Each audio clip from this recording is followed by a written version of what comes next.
screen or a presenter mode that you see? It's I think it's just showing Full. the flyer. Okay, good. It's presenter mode. Yeah. So, okay, not presenter mode, right? Yes, no. Okay. Okay, good. Because sometimes the depending which type of screen the presenter press. Okay, so pharmacy, if you can trace back centuries ago, okay, we coexist with medicines. It used to be together, medicine and pharmacy, but with the evolving of time and practice, the separation, dispensing separations are very important because it helped to make sure that the medicines is have a counter checking or check and balance. So the doctor is going to prescribe and the pharmacist is going to check the prescriptions and then it dispense. Also, so it prevented the doctors from over prescribing, okay, for the purpose of profit. So that's very important, the dispensing separation, as you see with dispensing separations and also a development of pharmacy. You see that the pharmacy have grown now from a traditional compounding to various pharmaceutical manufacturing and also use of online pharmacy. Okay, let's try first. This one you doesn't is suitable for year two students. Can you type your answer on the chat box? Look at these MCQ questions.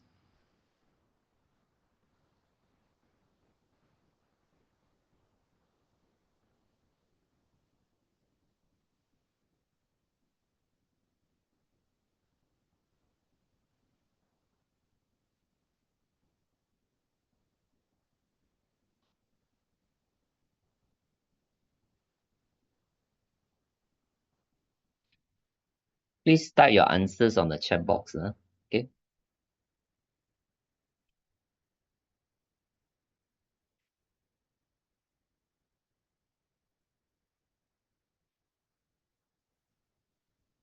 Okay.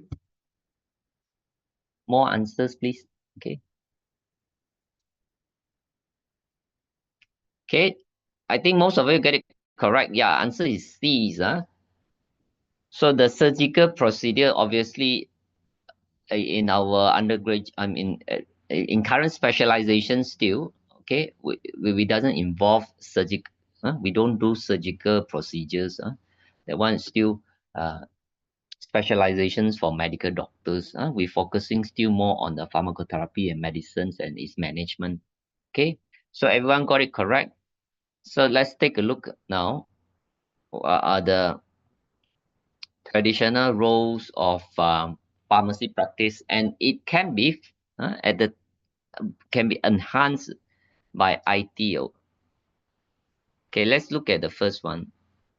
Preparations of the pharmaceutical form of medicine product, which compounding you have been doing. This one at the larger scales, manufacturing at the factory, and also when you are manufacturing at the factory, you must make sure that is the product is safe. You need to test it free from all these microbacteria and also heavy metals. Okay, this one also you are doing your lab for the pharmaceutical product in your pharmaceutical technology practicals. Okay, this one to make sure that number D. Okay, storage. This is part of the supply chain, including ordering as a supply chain pharmacist. Okay, preparation testing storage. This one is at the community pharmacy level. Okay, when you as a primary care you operating a pharmacy and then provide the medicines to the patients. Okay, this one at the hospital level as the hospital pharmacist. Okay, you have a inpatient pharmacy providing medicines to the patient in the ward, and outpatient pharmacy providing patients for the discharged patient or outpatient patients. Okay, and also last and but not the least, providing drug info. Okay, even though there's a lot of information can be found on the internet now or ChatGPT, you need, as a pharmacist, you need to validate all this information to educate the patients to see which, if the information is relevant to them. Is it correct or relevant to them? So this one, you know, the answer is C is correct. Yeah, well done, everyone.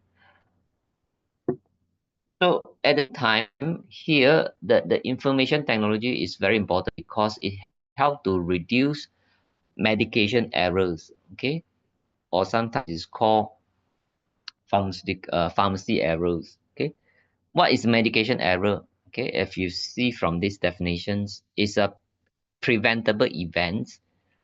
Because if it's not prevented, it can cause wrong medications being used to the patient and harm the patients. Okay, what kind of process that can give rise to medications error? Okay, for example, during professional practice, healthcare product procedure during the system, such as during when a doctor trying to prescribe medications, when the order is either electronic order or printed prescriptions, when a pharmacy putting this label on the product, for let's say patient A, product amlodipine, the the label should be for amlodipine for patient A. uh, Packaging, is the information on the packaging, is it correct? Nomenclature, is it the labels correctly produced?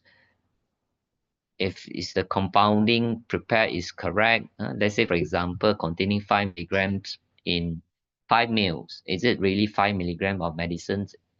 Okay, dispensing to the patients, distribution, administrations.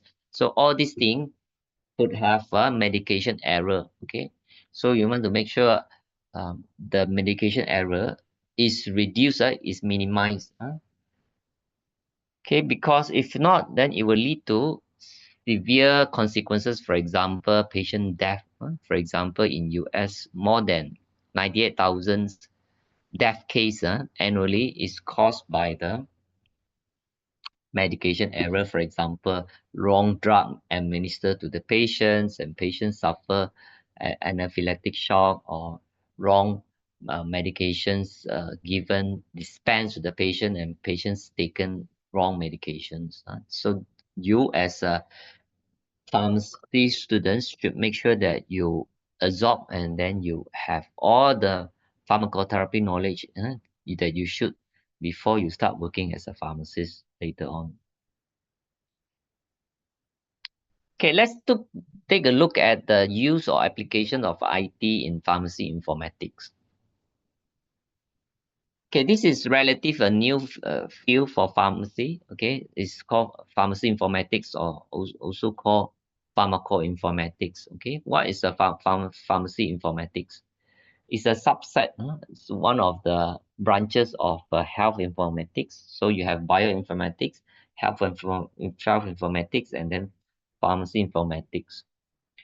So it involves both the clinical expertise and knowledge of using information technology with the ultimate aims of improve the medication manage process, and also safety of the drug administrations, which means that patients receiving the right medications, and also their conditions, their treatment improve, because with the use of pharmacy informatics. Okay, so who are the informatics pharmacists or health informatic pharmacists? Okay, so are the pharmacists with very strong knowledge in both the clinical pharmacy and also knowledge about medications, pharmacotherapy, and also with extensive knowledge in clinical information system, which I'm going to show later. Okay, in the electronic health record. Okay. So I just want to highlight, if you want to read further about pharmacoinformatics, you can Google. I'm going to share the slide with you later. Yeah, okay. I think I'll put it on the chat box, which you can download. Okay. So if you see, you can read further about the pharmacoinformatics from the review paper that I have published before. Yes, Adelia, do you have any questions? Go ahead. You can unmute yourself. Huh? Feel free if you have any questions. I saw you raise your hand, Adelia. Are you going to? Do you have any questions? If not, then we proceed. Okay. So what the next activity you want that we're going to do is you watch this video, and then please take a paper or use your phone to write down. Okay, what are the responsibilities of informatics pharmacist and its job prospect? Okay, and because I'm going to ask you to write down all these informations later. Okay, so the role of informatics pharmacist, I'm going to play the video now. Let me um,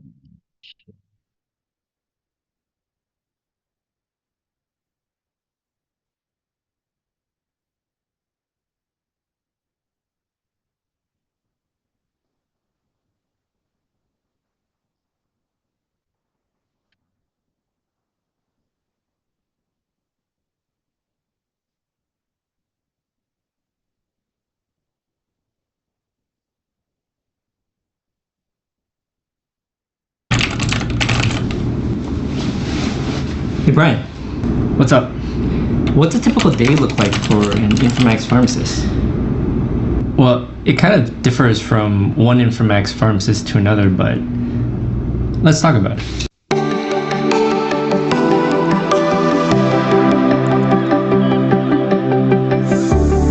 Hi, my name is Brian, and I'm an informatics pharmacist interested in connecting the world's healthcare data.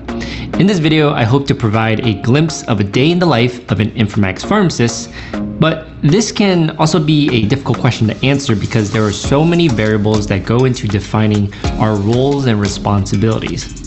However, they all typically revolve around the medication use process. Where you work, how large your organization is, or whether you report to pharmacy or to IT are just some of the factors that could dictate where your roles and responsibilities reside. It could be all of it or selectively focused on certain aspects of it. So my day usually starts with a cup of coffee. After it's brewed, I usually spend the first 30 minutes of my day reviewing issues that may need urgent attention. This could be new incident tickets that were submitted by end users for things that are not working, or emails that require a more urgent response.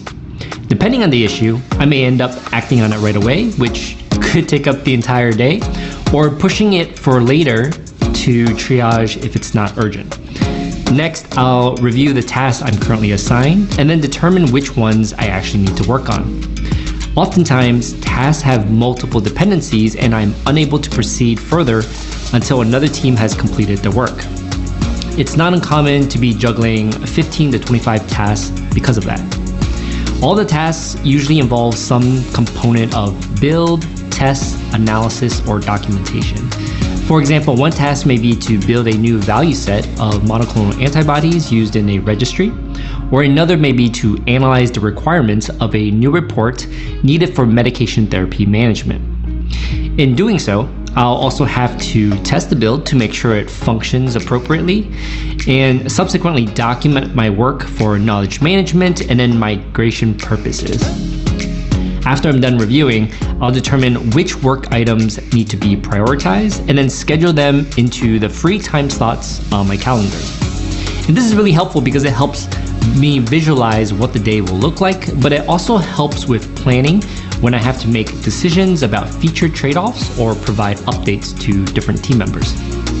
The other parts of my day are usually spent in various meetings, both unscheduled and scheduled, which could be with stakeholders to scope out a new project, assess build feasibility, or just be in attendance to answer any questions from an informatics perspective.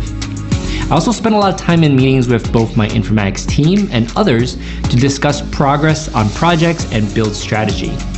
These frequently include representatives from our vendors, notably those from our EHR, but we usually meet with them independently as well when we run into technical roadblocks or need help with troubleshooting system behavior.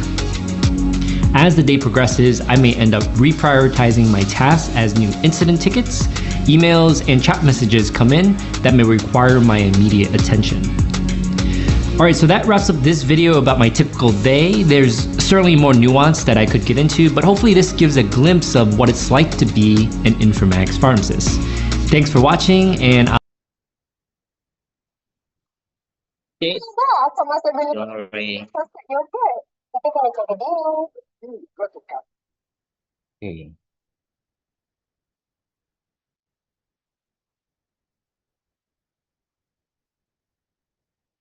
Yeah, it's quite brief, not too scientific. So briefly, if you can see, he have shared two main slides about what are the activities involved as health pharmacoinformatics, and also what are his involvement. Okay, so can you please type your, let me back to my slides. What are the activities conducted as informative pharmacist on the chat box, so that each one of us will be able to look at it and then see if you get it correctly.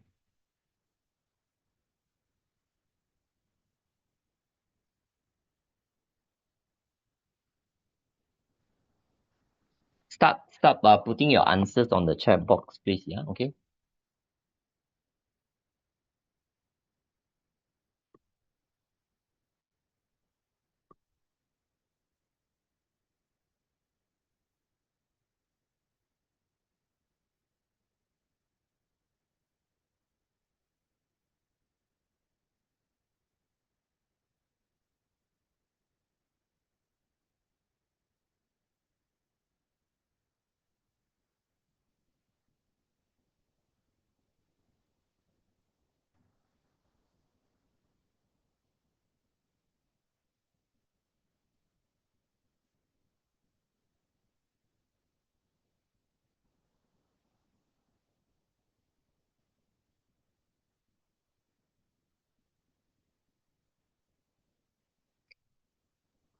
So sharing is paused.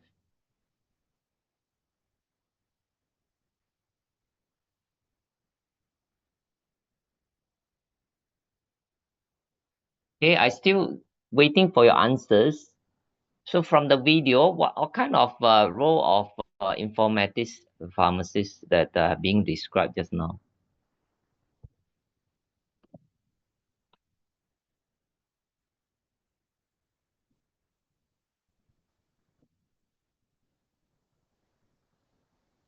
Okay, let me see. Yep. Thanks, Iliu. Monitoring of medical data, correct? Share my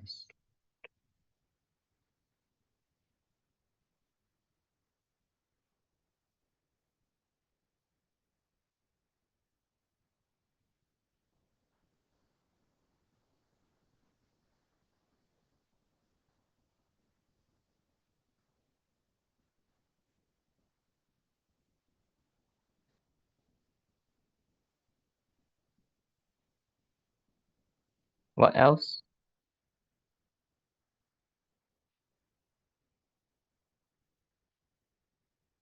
What else Brian have described just now? Yes, Natalie. Monitoring, dispensing, administration, transcribing, and verifications. Good. I think you got it. So he's describing also how he built test analysis and also document all these activities as part of the. So it seems rather generic and superficial, but if you recall back the definitions of informative pharmacist, so that you when you work as a health informatic pharmacist later on, you need to incorporate all your clinical knowledge and also your applications in the applications of clinical information system, which is part of it is maintaining and also ensuring electronic health records is operating smoothly.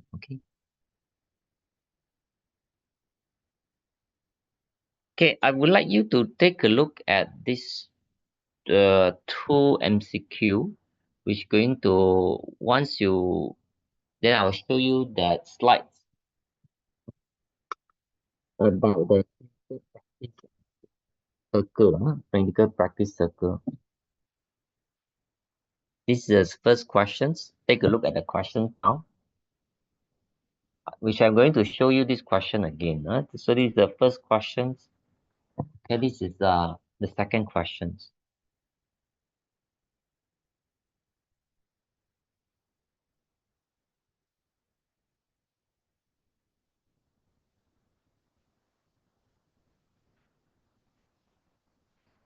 So why you have to study 4 years for your pharmacy license done in 2 years to get the pharmacy license?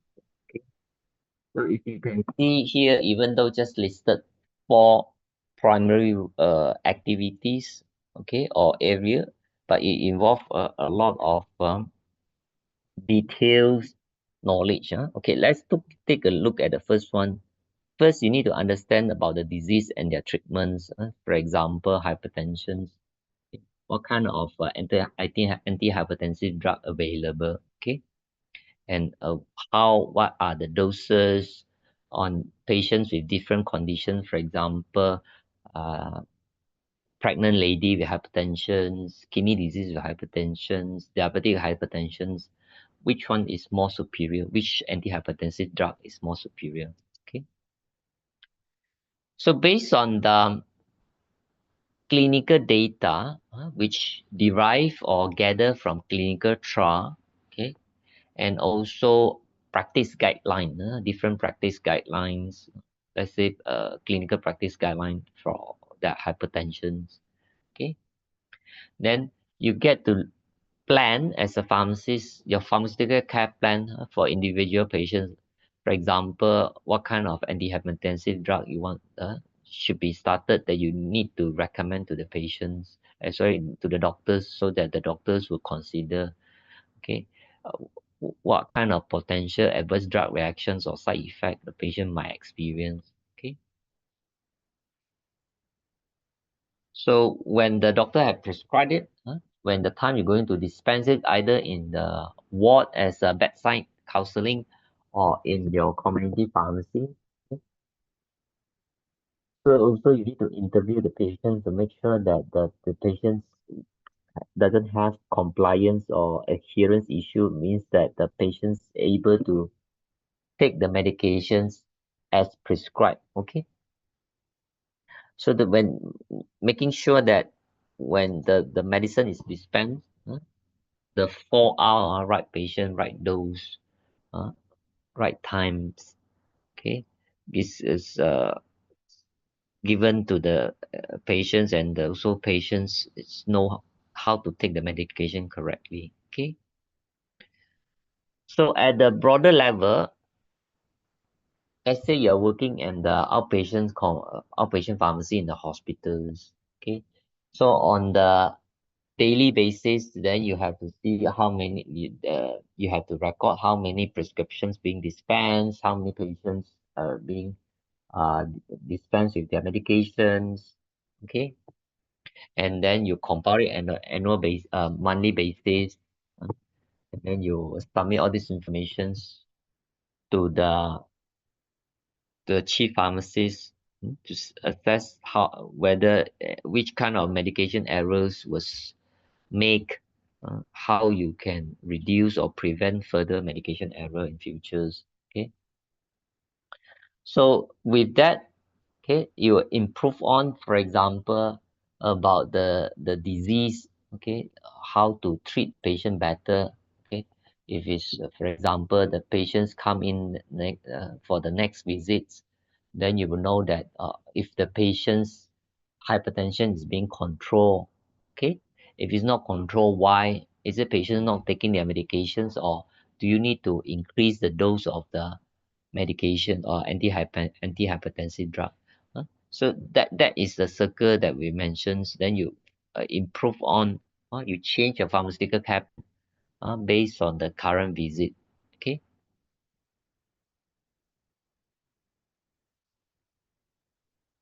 So here you want to make sure that in the pharmacy management, you are making sure that the procedures are well followed. Means that to reduce the medication error by counter checking each time when the label is printed, and then putting on the packaging and then dispense to the patients. Okay.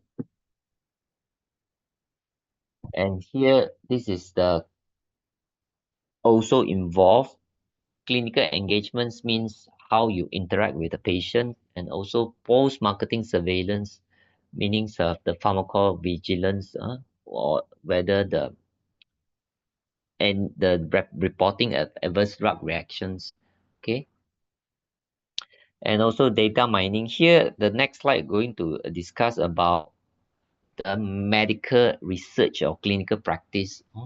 So all these informations will be captured either through a handwritten record or electronic health records. So these health records, imagines you have in the one hospitals, you have thousands of patients, and then thousands of patients with their thousands of medical records, start from birth, or are up to their current treatments. For example, if they have been visiting the hospital for the past 10 years, all the 10 years records, including all their change of their body weight, change in their drug records, what is their performance in terms of their lab results, okay, is their hypertension is being well controlled, or is their creatinine is in the recommended range, or is in the correct rate, is in the range, or is it or if their creatinine value is high, which means that something, then we need to monitor their kidney function. Okay. So now I assume that you should able to get the answers now. Can you type your answers on the chat box? Because we have just gone through this one. Okay. Look at these questions and then type your answers on the chat box, please.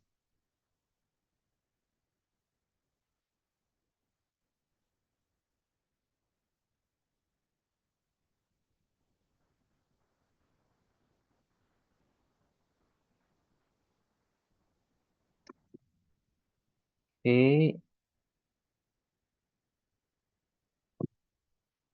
Answer A, B, C, D. If you don't understand, maybe I can go back to the slides again.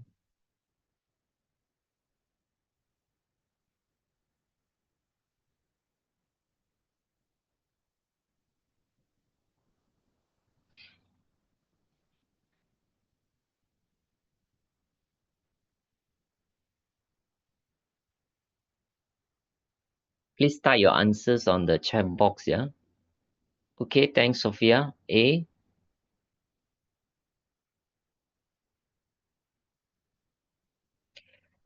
Okay, good. Thanks for responding. Yep, I think most of you got it correct. If you recall back, on the top right-hand side, first thing, pharmaceutical care plans, to understand the patient's diseases and also recommend what are the potential treatment. Okay, correct. Okay, let's look at the second question.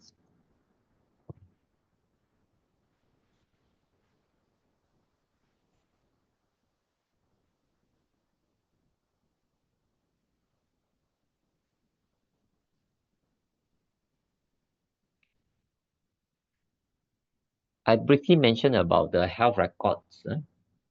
What are exactly these health records?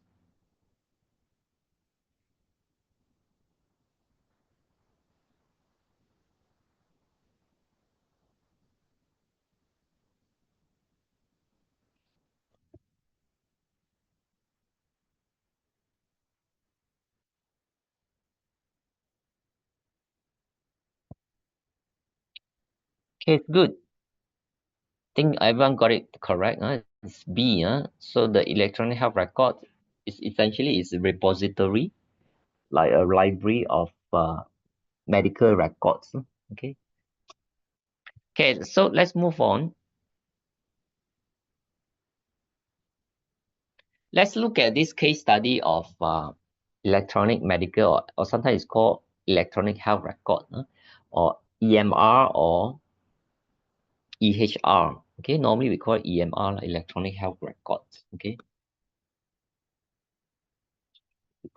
For those hospitals or clinics using handwritten records, even though electronic record is used, but most of the hospital they use hybrid system. They still have the printed records. So one of the things is you can see this involve large volume of printed materials, and then compile, and then you have to compartmentalize based on the patients, normally based on patient alphabetical orders lah, A, B, C, D. Okay. So for this is an example electronic health records. In here in this particular tab, is written down patient's family history, smoking history, alcohol consumptions, because you need to know the drug and alcohol interactions with the medications. Okay. What are the interventions or treatments is given to the patients. Okay. Here for pharmacists, then we will look at the SOAP notes. What are the subjective parameters, for examples? What are the complaint of the patients? Objective, for example, patient's temperature. Okay, is it is patients is having fever? Assessment, what have been done? For example, any blood tests have been done. Plan, what are the plans for the patient from the doctors for this particular patients? For example, to start paracetamol. Okay. Follow up, for example, what need to be done next to make sure that the patient's fever is controlled. Okay. So let's take a look at the definitions of electronic health record. Okay.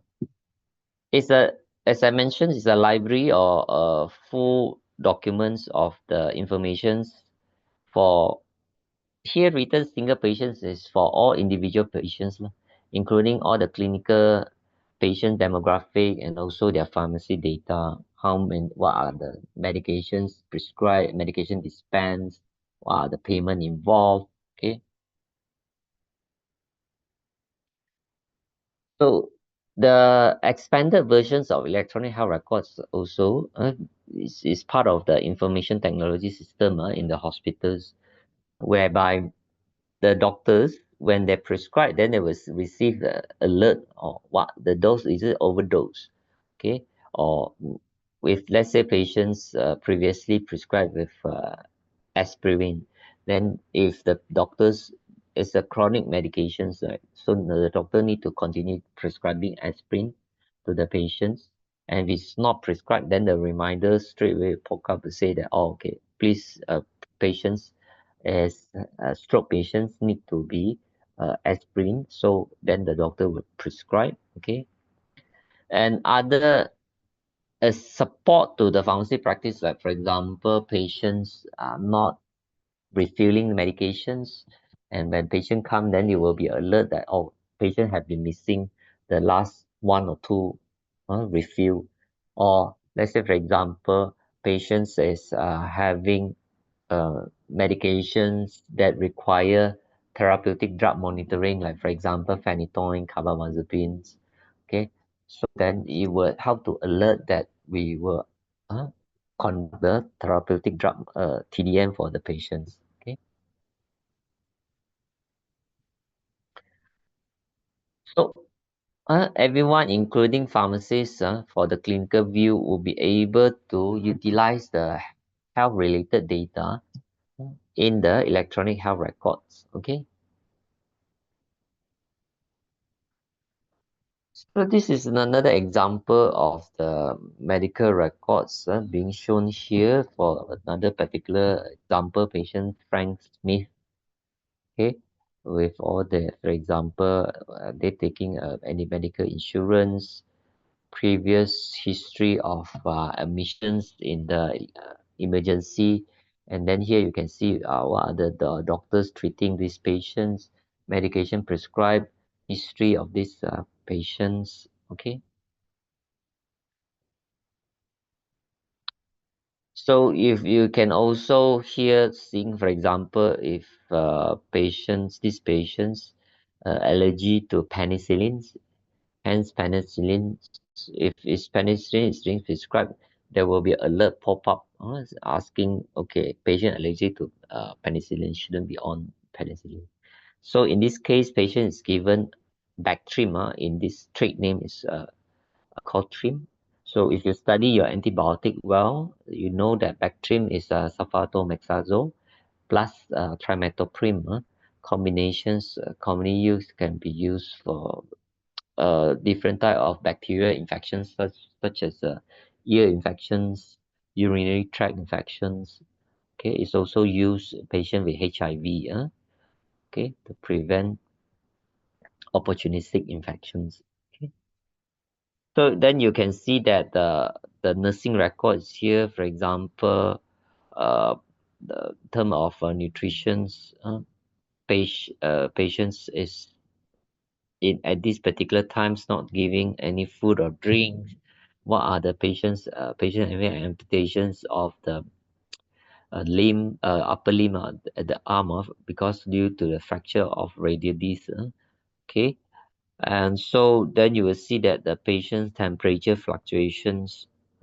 From the temperature fluctuations, you know that if the antibiotic is effective or not. Because if the antibiotic is effective, patient's fever should be subsided. Okay.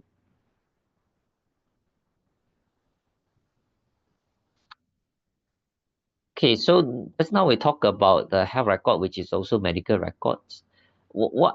So in the IT era, we electronic health records can be implemented. Why I say so? Example, hard disk is, if you during my era when I was a pharmacy student, we use this floppy disk, and then slowly then we have pen drive, and then now everything is cloud based. Okay, you don't have to use a pen drive now, because information you can save on Google Drive, OneDrive, or Dropbox. Okay, so same thing also, now all the electronic health record is cloud based. They save on the cloud base, just like all your TikTok they photo, Instagram photo. Where does it save? It's saved at the data center, which is creating a cloud saving record system where your information is securely safe. Okay, and also being actually safe in the cloud. Okay. So what is the electronic health medical records? It's uniform medical records for standardizations. This, as you can see just now, there's a information tab that you can fill in under who's the doctors that will be captured automatically. Okay. Ability to access medical record from any location. So the doctors from different part of the world, when they're provided access to the electronic health records, then they will be able to see your clinical data or health data. Okay. So here, documentation and codings, very important. Remember just now there's a term called data mining. So imagine, let's say, for example, at Surabaya, if it is electronic health record of all patients, then we were able to see that the prevalence of, for example, diabetes, prevalence of different diseases, then the Surabaya City Council will be able to come up with a more concrete and specific community health plan, okay, to reduce all these diseases, okay. So in a way, it can be used in the clinical trial also, okay. So now we are talking about real world data, okay, or in post marketing surveillance. All this information can be used can be taken or can be extracted from the electronic health records. So what is transcriptions? For example, if I work in a hospital pharmacist last time, when the doctor prescribed a printed prescriptions, okay, then I have to key in into my pharmacy record system. Or when I have to then look at the written prescription, sometimes with very bad handwriting by doctors, so the transcriptions error can happen because, let's say, when they written 50, sometimes can be misinterpreted as 5 milligram. So this is considered as a significant error because of the dose, the wrong dose, if it's wrong dose given. Okay, let's look at the different functions of electronic health records. Okay, first of all, it helps to capture the information using a defined vocabulary. So there is a WHO code, systems. For example, the document, if it's hypertension, what is definition of hypertension? Is it above 140 or over 90, or what are the cutoff points to define someone as a hypertension? So here that's the uh, there's a vocabulary and these definitions that can be applied throughout. So accessible, as I said, by the authorized individuals, is like a key. You need to have the key to access to the electronic records. Containing a problem list, patient's clinical problem and current status. If you recall back just now, then we can come up with a pharmaceutical care plan for the patients based on the problem list. Okay. Support systematic measurement and recordings. If you recall back just now, all the patient temperature is documented real time, and then we were able to monitor the progress in terms of infections, for example. Okay, then also for audit purpose, let's say for example, if this antibiotic is prescribed, then we were able to see, is it rational or not? Is it based on the culture and sensitivity data? Okay, or is it patient's the allergy? If it's patient allergy to penicillin, okay, if it's a penicillin group of antibiotics still given, so obviously this is not rational. Okay. Okay, what's the advantage or different advantages of electronic health records? Okay, compact. You don't have to. That means if you recall back, if it's printed documents, there's a whole stack of documents, isn't it? But if it's electronic health records, you can use it just using your mobile phone or iPad. Okay. Concurrent use is real time. All record will be simultaneously updated. Okay, easily copy and archive, so that you don't, when you want to retrieve information for the, let's say, last 10 years or 2 years ago, you can just click a few buttons, all the record will be available. Okay, portable, as you can see, you can use from your mobile phone.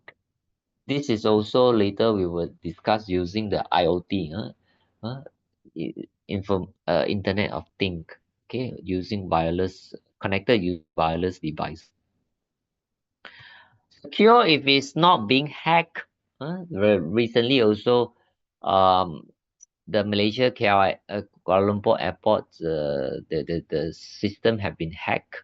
Okay, therefore causing some delay in the flight. Okay, so the web security is very important. Okay, support many other services. For example, all these things can be integrated. For example, if you want to do research, then as I mentioned, you will be able to see the electronic health records for, let's say, particular diseases that you are interested. Okay, what are the disadvantages or cons of the electronic health records? Let's quickly go through. So you need to have the computer, laptop, or at the pharmacy and the ward. You need to make sure that there's software to run the system, and also an antivirus software, and maintaining all these computer and software. Okay, so you need to provide training to all the existing medical teams on how they to operate and use these electronic health records. Okay, so data safety again is can be compromised. So for example, the example I mentioned about the KLIA system was hacked and then causing a flight delay. If it's hospital records is being stolen. Okay, if it's paper based, if you want to take the 20 records, you will need to use a small van. But if it's the electronic health records, the whole thing, okay, the whole electronic record can be siphoned or can be taken, can be stolen. Okay, there's no physical, isn't it? It's not physical information. Everything's on cloud. So the whole cloud data can be wiped out. Okay, or if it's electron power cut, there is no electricity, so the system will go down. Then you have to revert back to the conventional printed documents or based on the paper documentations. This is the examples here shown at the London Hospital National Health Systems, where at one time there was system, their medical record was being hacked and then stolen. Okay, so that means that the patient's privacy is compromised. Their electronic information, their medical information is being stolen, is being leaked to the, for example, any third party that can use, for example, to contact them, okay, or causing, for example, scam. Okay, shall we take a quick short break, maybe 5 minutes break, and then we come back at 8 o'clock. Okay, let's take a short break. Okay.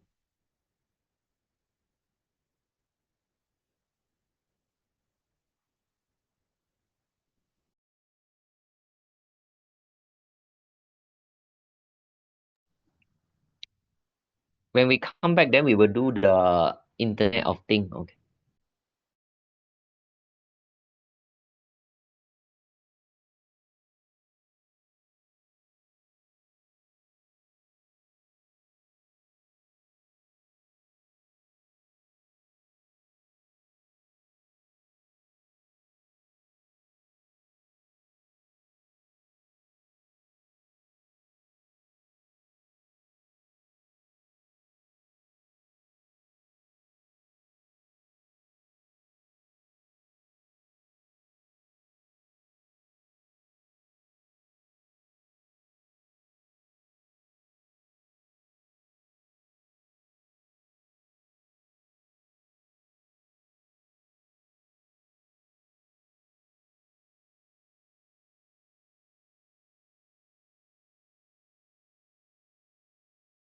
So then we were going to discuss the group work involved. Okay.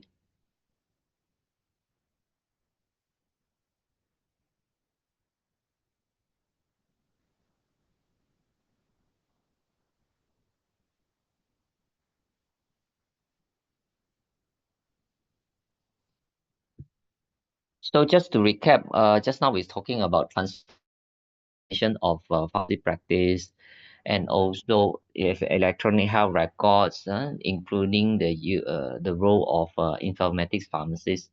And now let's look at another area of IT, Internet of Thing or IoT, okay, which everyone have been using now, either conscious or unconsciously, that we have been using IoT in our daily life,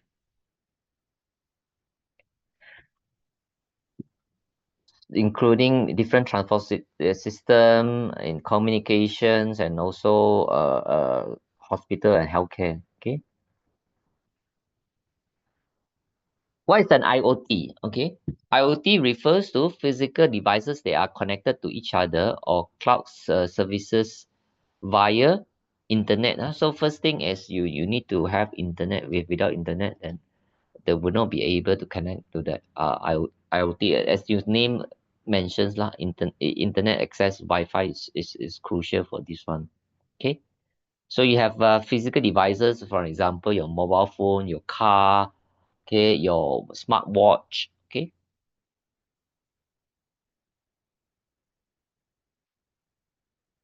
what are the IoT systems in your home? Your, for example, your televisions, game console now also is part of the IoT system now, connected to RFID. Okay, heat, your aircon, okay, smoke alarm can be trigger,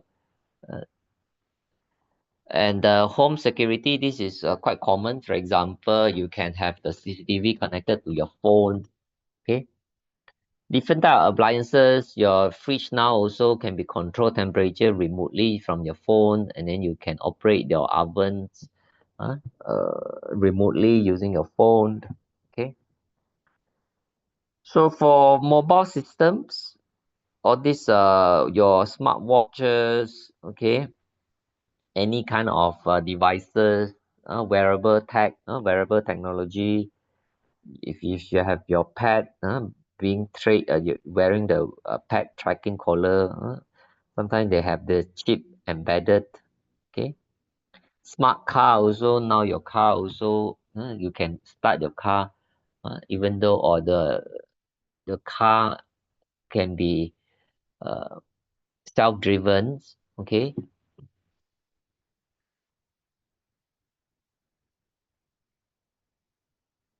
okay, let's look at the application of IoT in the industries. Okay, in pharmaceutical factories, automations, or including hospitals also, in the outpatient pharmacy automations can be used to pre-packing medications, and also, for example, packing medications, and also for part of the dispensing system. Okay, so we're going to focus on the use of IoT in pharmacy practice and pharmacy. Okay,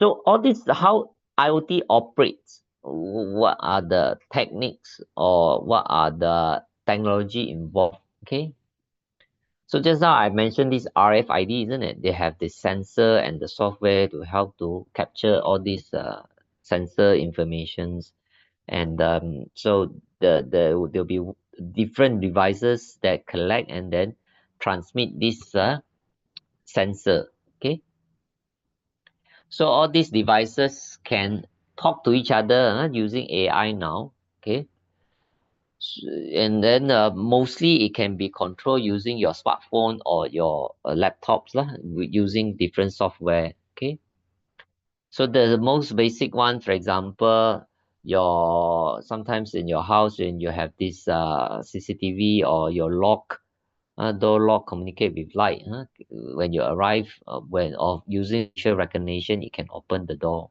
Okay, without using a physical key. Okay, this is quite common now, like this Apple Watch, or a different type of smart watches, okay, that can capture your heartbeat, and also your ECG. Okay, so it was like constant 24-hour heart monitoring system. Okay, and then you also have can trace your beloved cat. Make sure that it is within always safe. Okay,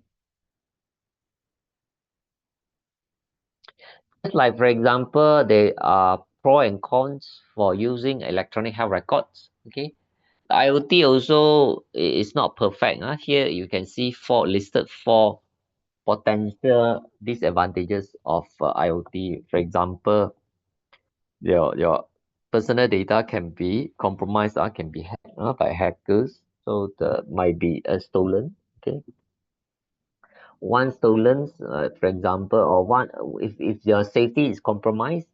Okay, if it's potential theft can be uh, can be done. Let's say, for example, they can deactivate the car brake or can deactivate the alarm system. Okay.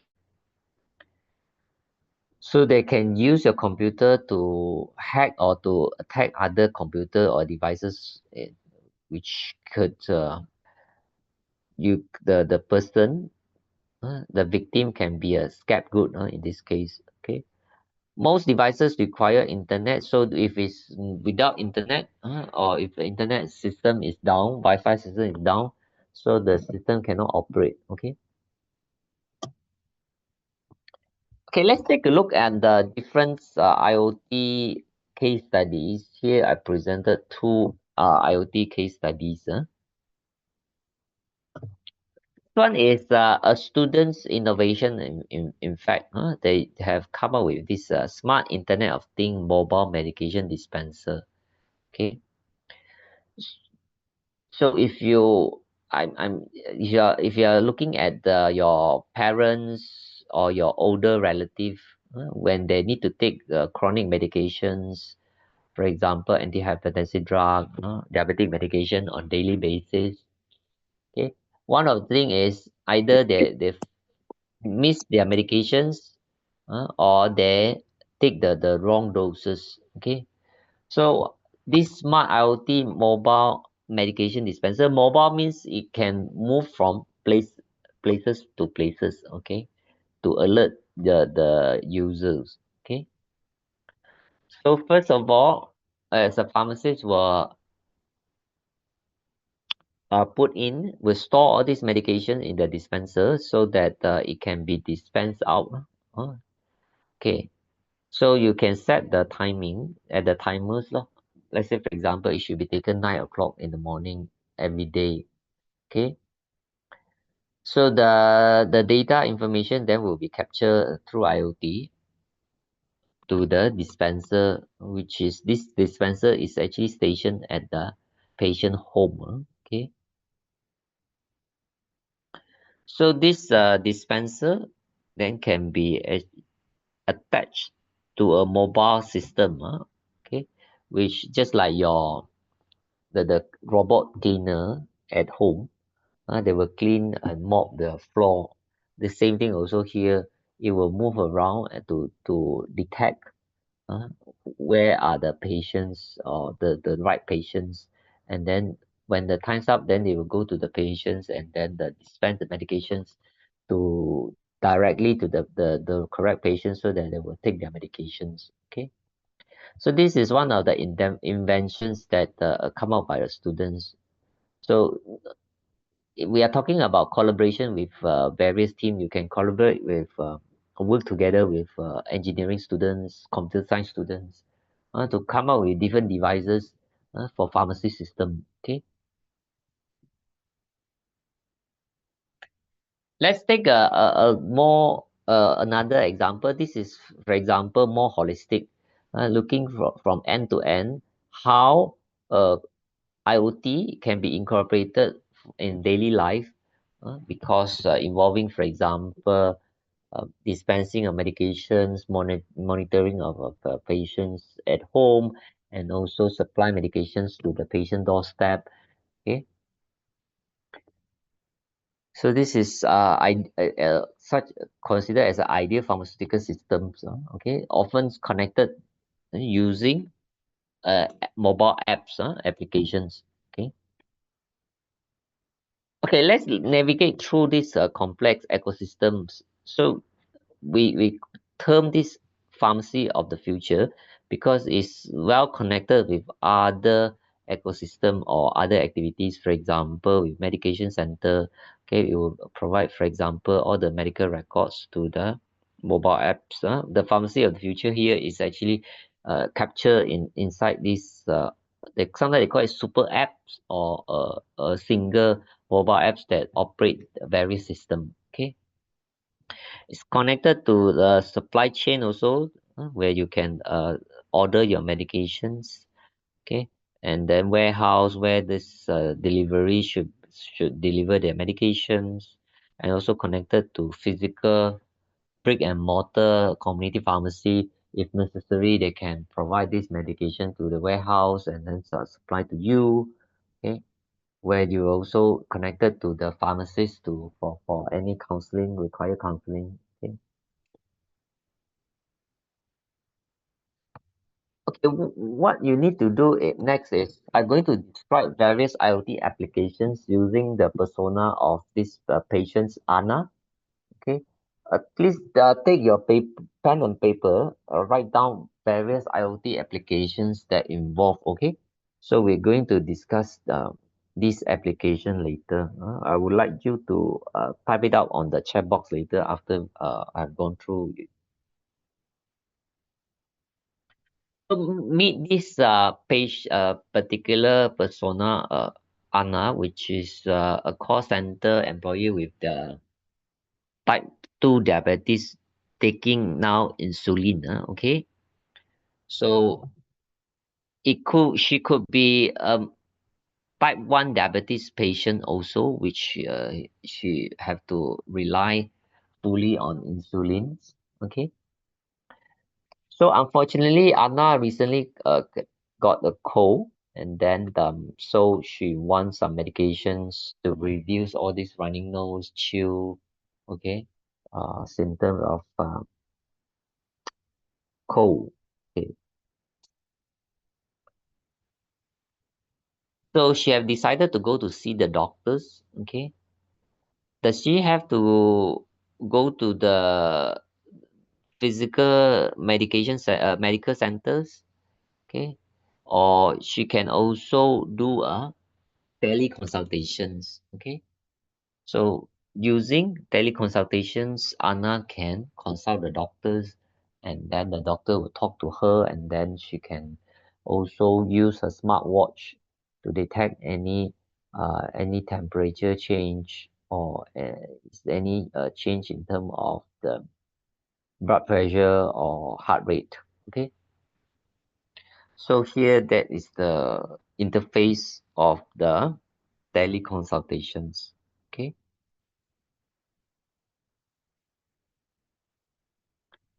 so there are two options here.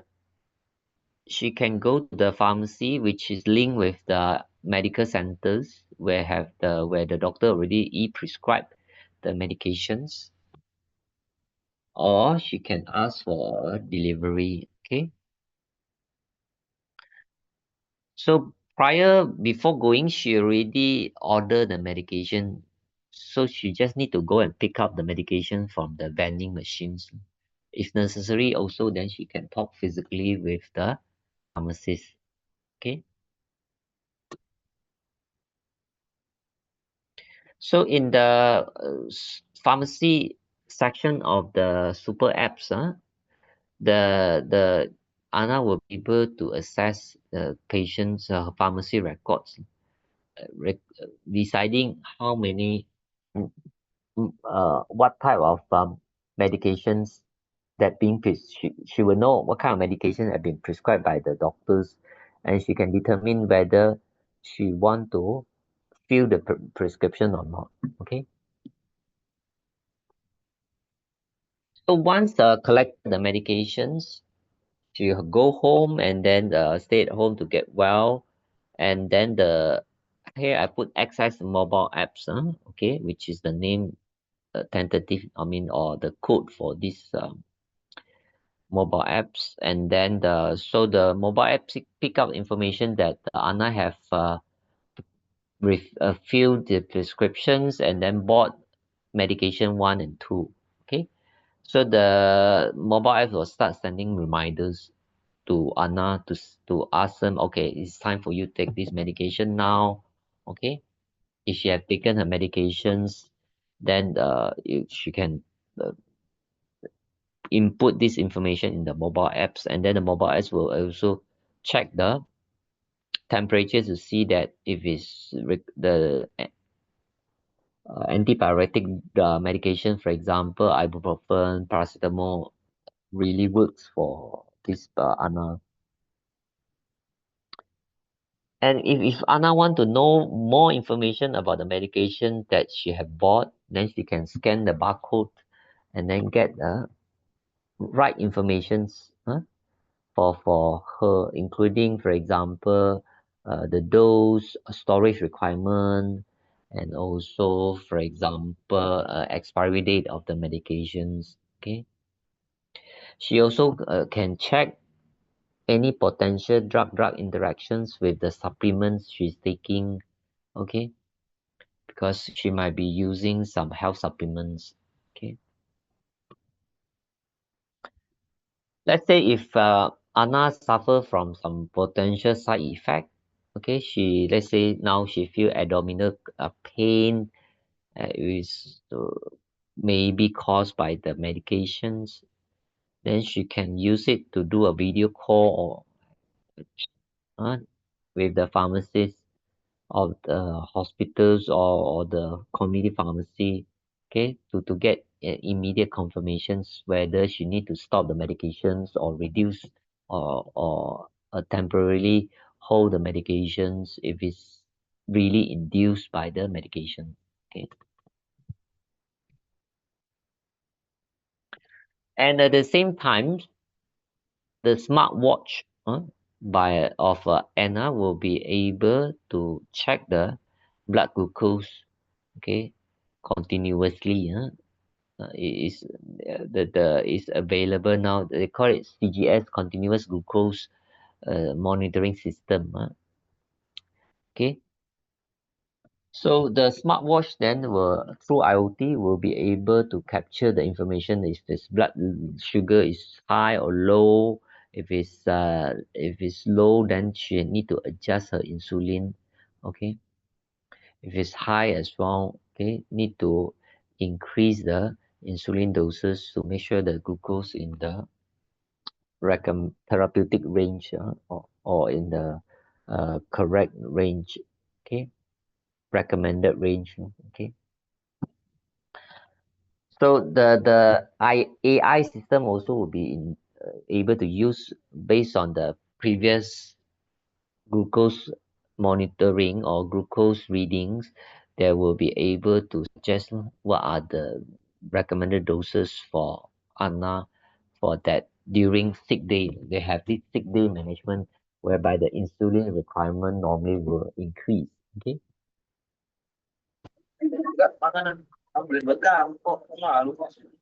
So questions from any student?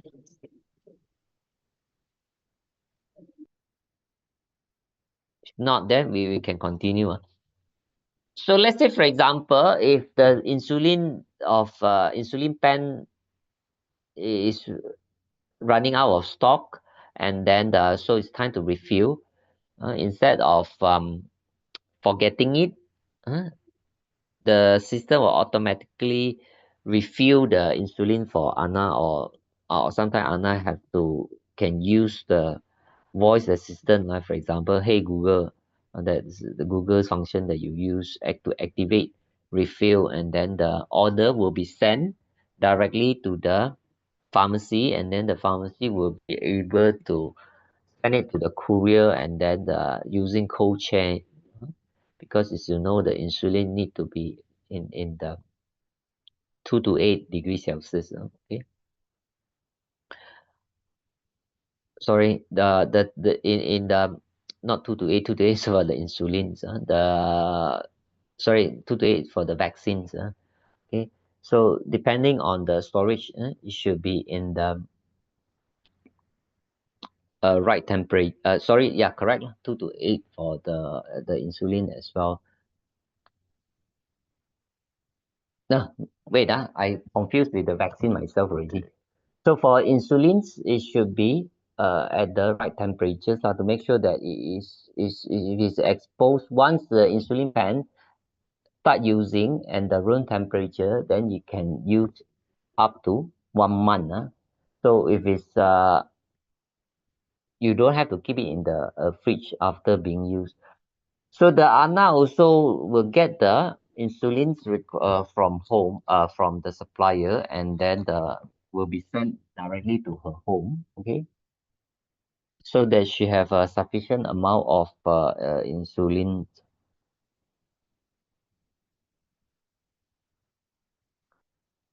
So the insulin also, as I mentioned just now, once the insulin doses, you can record how many insulin doses she have injected, and then it will be able to see that capture in the system, and then the doctor also will know what it will be the her insulin level, insulin taken, and also her glucose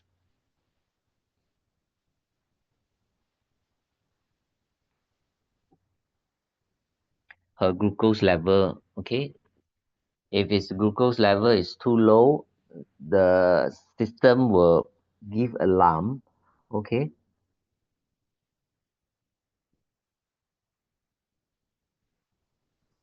to alert her with its uh, low sugars or hypoglycemic. Okay.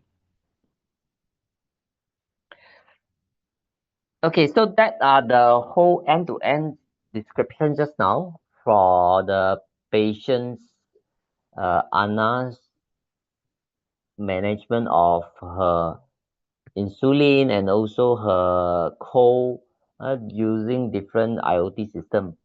Okay, now I would like you to type down whatever things that you recall. What are the IoT applications that have been used by Anna? Please type on your chat box now, okay?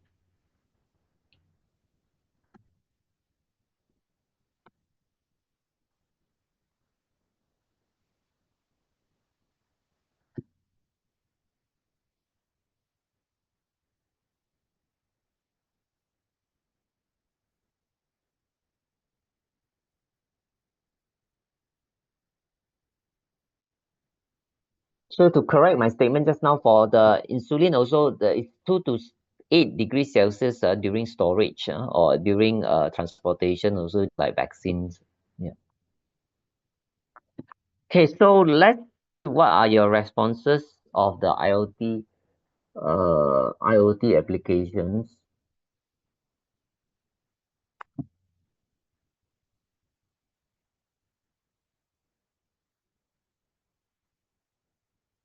Can you type what a kind of IoT application that you can recall? There are various, isn't it? Okay.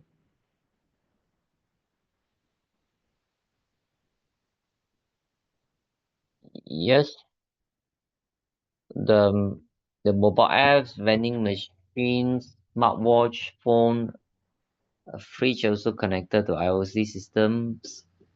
Okay, and more answers, please. You can describe her activities also that incorporated. Recall if you see the she went to pharmacy, isn't it? She talked to the she do teleconsultations. Start typing your answers, though. Okay.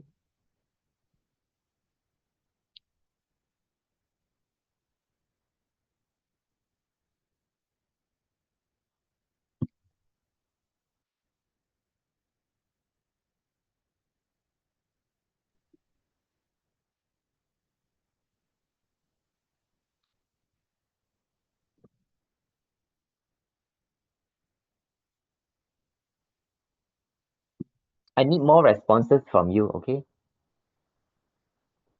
Grace, yep, correct. And also ordering the insulin. Okay, more responses, please. Phone security systems. baby monitors, it's not shown just now, but it could be one of the functions of IoT. Okay. More responses, please. Okay, video call, yes, things storing information, blood sugar level, reordering, contact the local carrier companies, correct? Okay, so it's good. Thanks for those has responded. Very spotting. Video call, scan for informations during barcode or QR code now also. Good, good. So now let's move on to the next part. So as a summary, these are the key activity or functions. For example, for better diagnosis of treatments, fast purchasing and delivery, full information about drugs, long-term medical supports. Okay. So with the pharmacy of the future mobile apps, okay, the I call it XX here, the pharmacy of the future mobile apps, XX. Okay. So able to share information among doctor and pharmacists with the patients. They can make orders from the not just from the community pharmacy but from the hospital also. They can collect their medication from the vending machines. Okay, and then also they can refill automatically, and then the order will be captured and then sent to the courier pharmacies. Pharmacy will provide medication to the courier, pick up the medications using cold chain and then send it to the patients. Okay, full drug information about the drug. They can scan, read the informations, tailor make to the cell, talk to the pharmacist through Zoom, video call, okay, video conferencing, video consultations, and then all this information is being captured, uh, including how much insulin is being taken to use, how many insulin pens being used, what are the glucose readings throughout the days, and if can tie up with the patient temperature and system also, symptoms, cold and flu symptoms, okay, including the respiratory rate. Okay, so all these are the different approaches that can help to run this cloud-based IoT system, which based on the uh, AI and machine learnings. They can help to predict, for example, patients' insulin requirements. Okay, uh, patients' insulin order. Okay, which can then integrate with hospital systems, pharmacy systems, lab laboratory, including all their lab report, lab results. Okay. Okay. Now I would like to about half an hour to discuss of your group work. I do understand we have a large group of students, around 300 in this cohort, and then so this is a group work, and you are expected to prepare a video, okay, about IoT, and then the video should be uploaded on YouTube. Okay, let's discuss how you can do it. So first of all, to understand the functions fundamental of IoTs and then the relevance to the pharmacy area or pharmacy practice. Okay, identify and describe different type of IoT applications in pharmacy practice, and then evaluate objectively, based on your group discussions among your group member, the benefit, challenges, and then the ethical consideration of IoT applications. Whether ethical consideration here means, for example, was it cause potential harm in terms of data leakages to your scammer, all these hackers, your personal data records, or is it able to your informations when you do teleconsultations, or how whether it can actually cause in any kind of harassment to the patients. Okay, so work as a group can be up to 4 members. Okay, to develop effective academic video presentations. Okay. So these are the suggested task role for each member. So once you group, you put yourself into or you identify your group member, maximum 4 per group. Okay. So then you choose, you can come up with the content first, and then each member have to do the presentations. Okay. And it can present, for example, member A first talk about IoT in pharmacy. Okay, so define what is IoT and then its relevance, why IoT is important for pharmacy now. Okay, how IoT technology is being used in pharmacy sectors. Okay, so this is for presentation part one by member one, and then follow is in the same video. Okay, same video, continuous, member by member. Okay. So member two will talk about applications and also different case study. Present 2 to 3 real world example IoT in pharmacy. For example, smart dispenser I've mentioned just now. How to make sure that the in and out inventory control is optimized. Vaccine storage, just now I talk about 2 to 8 degrees Celsius for vaccine and also insulin. Okay. Describe how this technology works and their observed outcome. Okay. Is how it can improve in terms of the patient's clinical outcome. Okay, let's say for example, hemoglobin A1C, blood glucose is well controlled. Okay, what are the benefit, limitation, application of IoT system? For example, advantages of IoT in terms of improving patient safety and efficacy. So patients is more secure in terms of don't have to really travel so often to the hospital or community pharmacy. Okay, and then what are the possible drawback? Okay, for example, does it involve additional cost or not to the patients? Data privacy, do they have to like buy phone? Is the phone must connect to the Wi-Fi? What about those rural area that doesn't have a very good Wi-Fi connections? Okay, because if you want to do a video call, the Wi-Fi should be stable. Okay, you should have sufficient data. Okay, any potential ethical or legal considerations, for example, if can someone go into the system, order uh, or change your insulin doses, that can potentially harm yourself. Okay,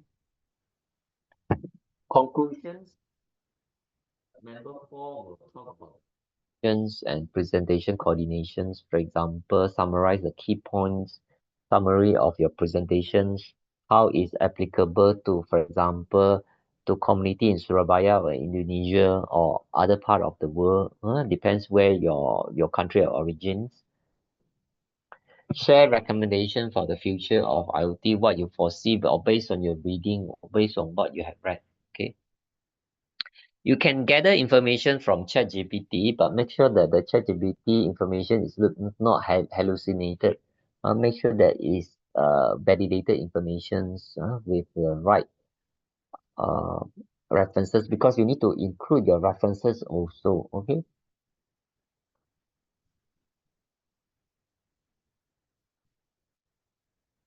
So now, if here mention 2 to 3 real example IoT in the pharmacy, so these are the some of the example. You can add on more examples. Depends on your personal your readings. Okay, so at least 2. Some example, for example, smart pill dispenser, IoT in vaccines, cold chain management, especially now we're talking about disease X. So we already survived the COVID era. Now, what about COVID 2.0 or other kind of super infections? Okay. The use of RFID in drug inventory and restocking, both in the community pharmacy and hospitals, or it could be in the wholesaler. Okay. remote patient monitoring for chronic illnesses, okay, wearable biosensor for adherence, for example, just now the smartwatch, okay, you will be able to, let's say, help to detect your heart rate to see that whether you are taking your arrhythmia medications, for example, amiodarone, digoxin, whether the effect of the medications is intended, or whether if the effect is too uh or strong or over the limit, or then we need to order for blood test for therapeutic drug monitoring. Okay, so we can discuss also IoT in the ADR monitoring or pharmacovigilance at a larger sense, post-marketing surveillance and alert system in the, for example, electronic health record that I mentioned just now. Okay, so all these things are very new. You can access all these further informations from internet, or you can gather all this do from your own readings, from articles, journal articles. Okay. Okay. Now I would like to show you what are the format for the presentations. Okay. It can be up to 10 minutes. There's no Q&A. I will change it. Okay.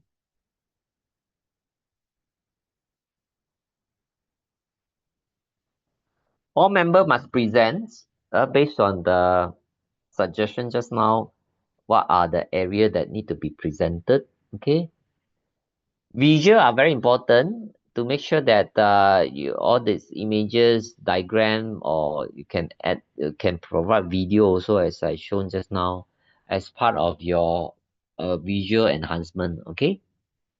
References. Make sure that you include at least 5 sources of references. Make sure that it's valid. You cannot just say, oh, based on ChatGPT. That is not the correct references, because the response of ChatGPT is based on your prompt. Okay. APA format. Okay, this one I'm make it at the end of the slide. So if you're doing, most likely I assume you are doing slide presentation. If you're not doing slide presentations, you can do like a Brian just now with you yourself, or you can use any avatar, okay, to present the informations, but then you have the references embedded uh, in each slide or at the end of the slide. I'll leave it to you. It's quite flexible. Okay. Format also, it can be used here the APA format or different formats, as long as I know what references that have been used, which article you have read, which website you refer to, can be below the slide or end of the slide.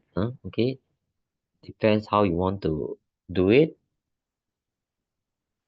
Okay, these are the rubrics for this video. Total are 20 marks. Okay, so for example, content accuracy of the content. Okay, clear relevance will get you 4 points. 4 points is the highest. This one weightage, if you can see, total is 20 marks. So the marks that you get will times weightage. Okay, so if it's incomplete or inaccurate content, then you will get 1 mark. Okay. Case study, remember at least 2 case study. Real relevant, strong relevant case study is used, then you get 4 marks. If it's missing example or just one example, then you get less mark. Okay. Presentation skills, engaging, good pacing, and then show teamwork, everyone presenting. So not one, maybe all members presenting almost 2 minutes. Okay.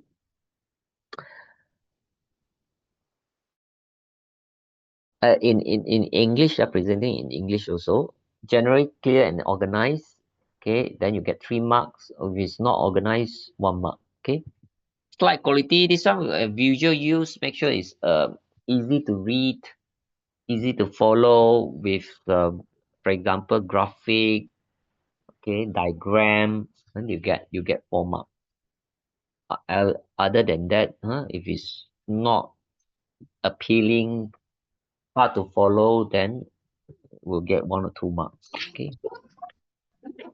Team cooperations, for example, each member they will introduce themselves. Let's say I am Long Ming. I'm going to present this part.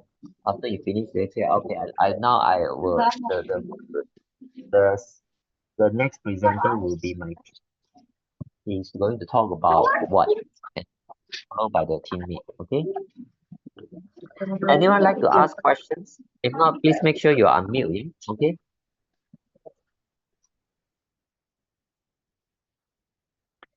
Okay. Now, so if it's not so well coordinated kind of video, or there's only just one member, then it will be penalized by getting 1 marks. So, but if you can see the weightage are highest, five each for all these 3 main criteria. So, okay. Okay, so how to know which member? I have provided a link here, which I can show on the chat box now.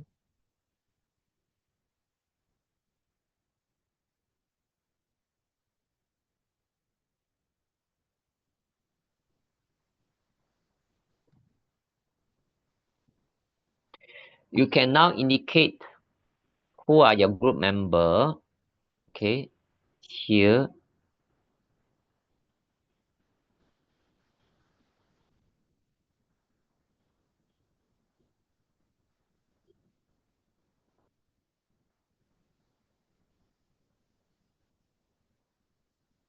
Hang on, yeah.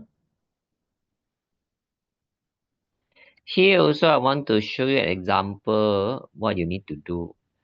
But I need 2 volunteers. So what I foresee is there will be around 90 group.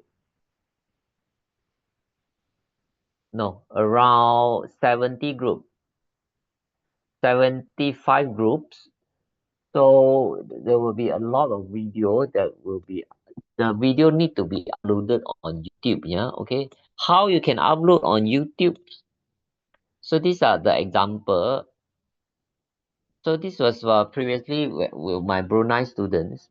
So they have created this personal, not folder. This is for example account or their groups. Okay, these personal groups where they have posted all this video there. So I would like to suggest there will be 2. So your whole cohort maybe can divide into, for example, half of the students will upload their video on portal A, another half of the students will upload their video on the portal B.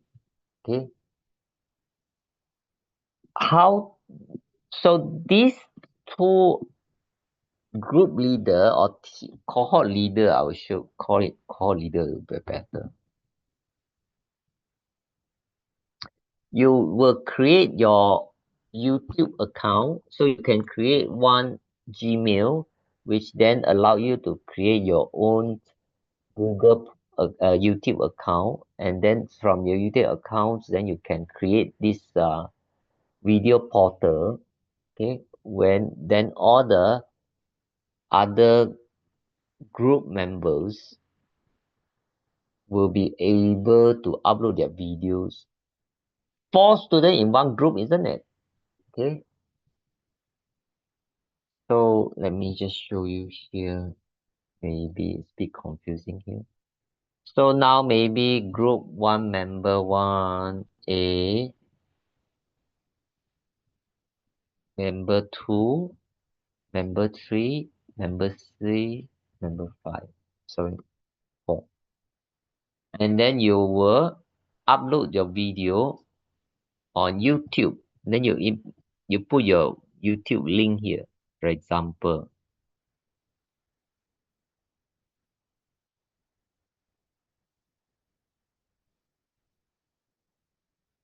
But that also we need to have here for hot no portal 1 and 2.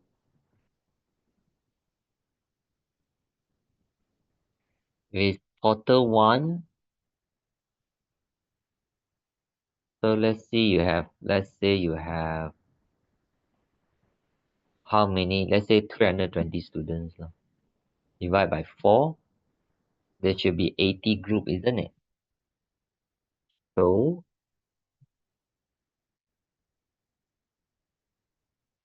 the first 40 groups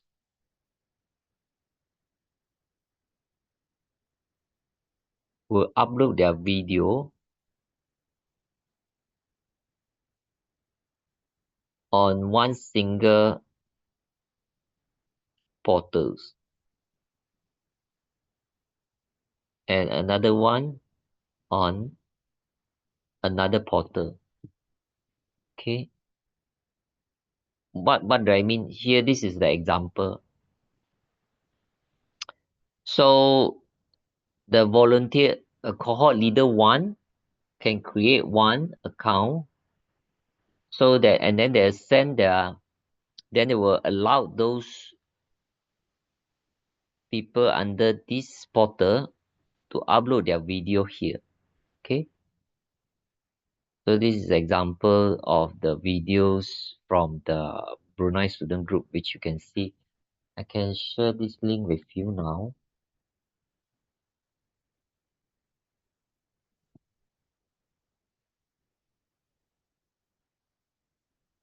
Okay, so your video suppose is on IoT lah. The video shown here is about medications counseling. Okay, any questions? Before that, can I have 2 volunteers so that they will create such kind of portal where other group members or other groups will be able to post their YouTube video here? If not, the whole thing will be very scattered. Scattered in the sense that it's not in the same portal. I call it as the or same account or same portal. Okay, if it's from their individual account, sometimes we will not able to see as a group how different group perform. Then it will be easy, very easy for us to view like, oh, this particular group, what is their presentation? Second group, what is their presentations? Okay. Can I have 2 volunteers that would help to with the other groups to upload their video?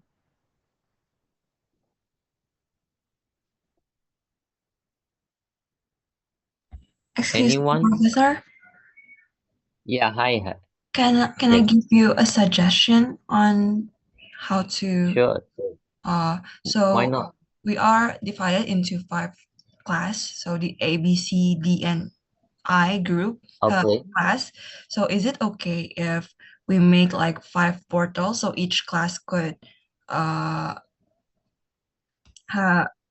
could upload it at the same portal so the PIC of each class could make the portal? Yeah, it's great. Thanks. What's your name? I'm Harriet. So each group has Harriet. Yeah. yes. Each group, each class do have a PIC for this subject. So I think it's better for them to make the portal for each group, for each class. That's good. Yeah. Then we have different portals then. Can I have the name of the PIC from group A? Is it already fixed? If it's not fixed, it's fine. You all can add your name here to the this link that I just shared.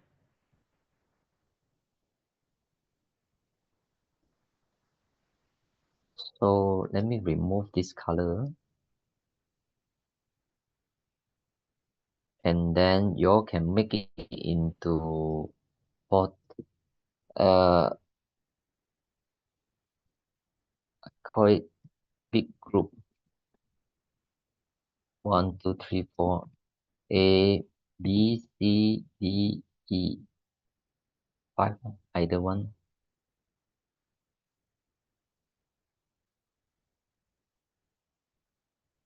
No. One should be here. Then you indicate here either you are A or B or C, D or E. And then let me add one more section here.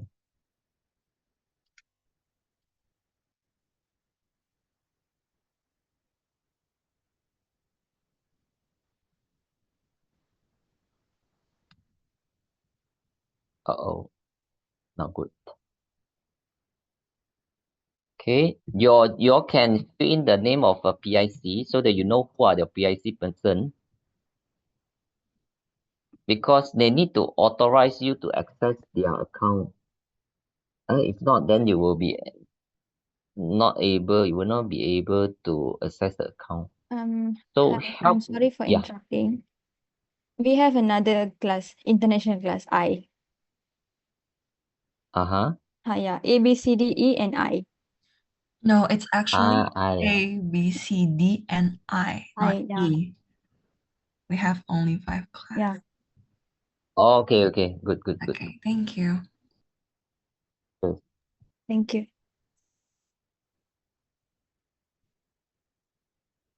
This one just to prevent you uploading to your personal Google YouTube website, so that you have a group collective portals where you have all the group inside all these A, B, C, D, I, so that it will be easier for everyone to view their videos. Okay.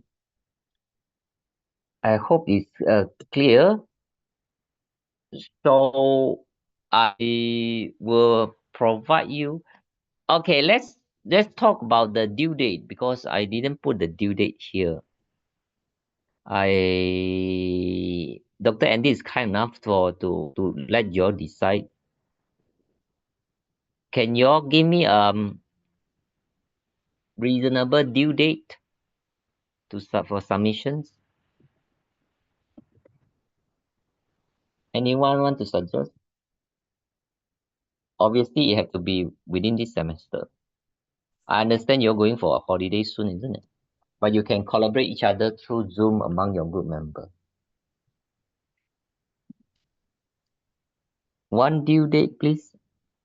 One date that is feasible for everyone. Is it okay for 1 month? Because we are going to have a midterm soon, so I think it's going to be Sure. hard. Let's make it 15th May 2025, 5 p.m. in Surabaya time, to upload final video. Okay.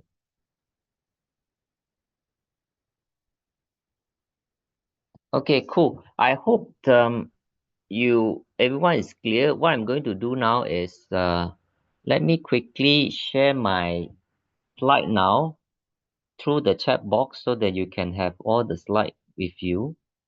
And then if you have any questions, please feel free to email me I will give you my email address now.